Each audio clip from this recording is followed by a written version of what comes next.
आज शुक्ला जी का मन बहुत खीन हो गया था। एक दिन वह आराम वाली कुर्सी पर बैठे रेडियो में गाना सुन रहे थे। तभी नेहा बहू आकर बोली, यह क्या बाबूजी, यहाँ कुर्सी क्यों लगा ली है?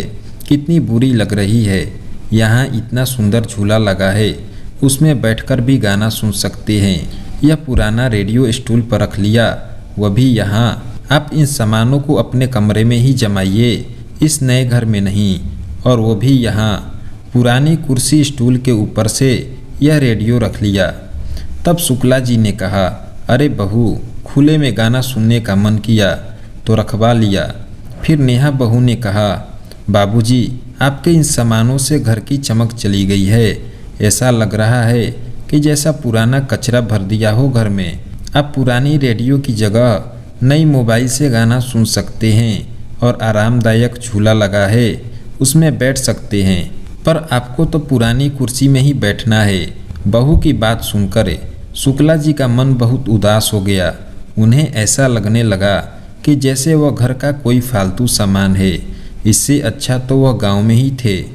एक दिन शुक्ला जी अपने बक्से से अपनी पत्नी की फोटो निकाल कर देख रहे थे। तभी वहां नेहा बहू आकर बोली, बाबूजी, यह बक्सा अब कबाड़ हो गया है। ऐसा कीजिए, अपना सामान आप अलमारी में जमा लीजिए। मैंने कबाड़ वाले को बुला लिया है, मैं इसे बेचने जा रही हूँ। और वैसे भी इस पुरानी चीज़ों को आप कब तक संभाल कर रखेंगे? तब उन्होंने इसका खुलकर विरोध किया और कहा, नहीं नेहा बहू, मेरा यह सामान मत बेचो और इसे कबाड़ मत कहो। यह बक्सा मैंने बड़ी मुश्किल से खरीदा था। जब हमारे यहाँ कपड़े रखने की दिक्कत होती थी तब तुम्हारी सासू माँ ने अपने जुड़े हुए पैसे दिए थे। मैं इसे नहीं बेच सकता। लेकिन नेहा बहू ने उनकी एक ना सुनी और वह बक्सा और बाबूजी की सभी जैसी पुरानी रेडियो वगैरह सब कबाड़ वाले को बेच दी। और साथ में बड़बड़ाते हुए जा रही थी कि इतने आलीशान घर को पुराना सामान से कबाड़ा बनाकर रख दिया है। अपना खुद का घर होते हुए भी हम अपने हिसाब से नहीं रह सकते। इससे अच्छा तो हम इन्हें यहाँ लाते ही ना, तब कितना अच्छा होता। बहू की बात सुनकर आज बाबूजी के आंखों में आंसू आ गए। वह सोचने लगे, क्या यह मेरा वही बेटा है जिसके लिए मैं रातों तक जगा हूँ? मैंने खून पसीने की कमाई से इसे इतना पढ़ाया लिखाया और यह अपने पैरों पर खड़ा हो गया कि हम इसे अच्छे नहीं लग रहे हैं। वह सोच में पड़ गए, कैसे 6 महीने में ही बेटे बहू ने उनकी आज़ादी छीन ली और वह अपने हिसाब से नहीं रह पा रहे हैं। उन्हें मेरा सामान कबाड़ लगता है। 6 महीना पहले ही तो यहाँ आए थे। उन्हें याद आ रहा था वह कैसे गांव के मकान को छोड़कर बेटे बहू के पास आ गए थे। उनकी पत्नी के गुजरने के बाद वह अकेले पड़ गए थे। सभी रिश्तेदारों के कहने पर बेटे अमित उनको शहर ले आया था। साथ में जिन सामानों का मोह था वह भी शुक्ला जी अपने साथ ले आए थे, जैसे कि पुरानी रेडियो, अपना तकिया गद्दा जिससे उन्हें अच्छी नींद आती थी, वह रखवा लिया था। उन्होंने आते समय अपनी आराम वाली कुर्सी भी रखवा ली थी।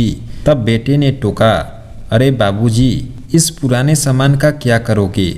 घर में तो सब कुछ तो है। पर शुक्ला जी की आदत थी कि जैसे वह रहना चाहते थे वह वैसा ही रहना चाहते थे।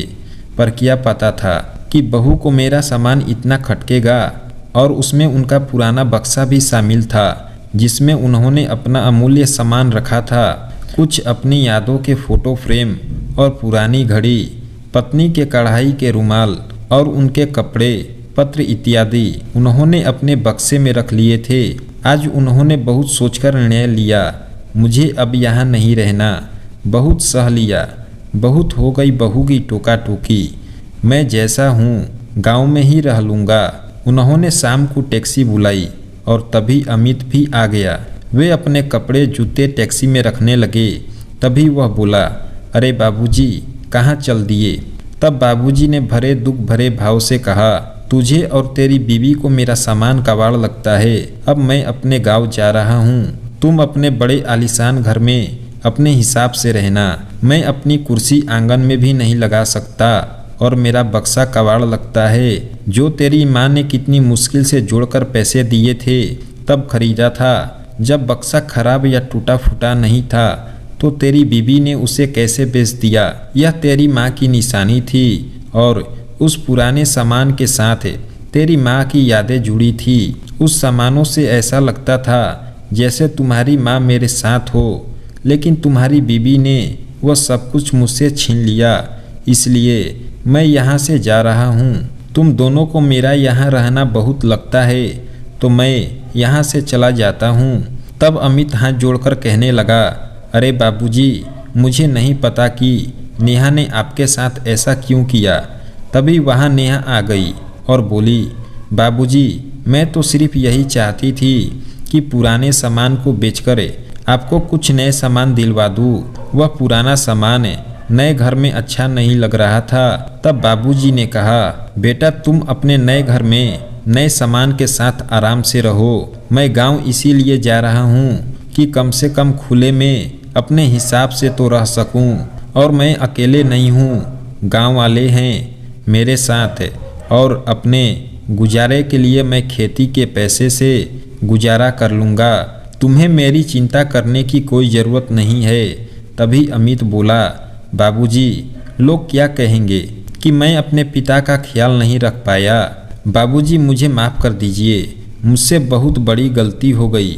हमें शर्मसार मत कीजिए। लोगों के सामने हमारी क्या इज्जत रह जाएगी। लोग तो यही कहेंगे कि हम आपको रख नहीं पाए। अमित अपनी पत्नी नेहा को चेतावनी दी कि अगर उसने आइंदा बाबूजी के साथ ऐसी हरकत की तो वह उसे कभी माफ़ नहीं करेगा। नेहा ने बाबूजी के पैर पकड़ लिए और माफ़ी मांगते हुए बोली, मुझे माफ़ कर दीजिए बाबूजी, आपको आज के बाद कुछ नहीं कहूँगी। आप जैसा रहना चाहते हैं रहिए, मुझे माफ़ कर दीजिए।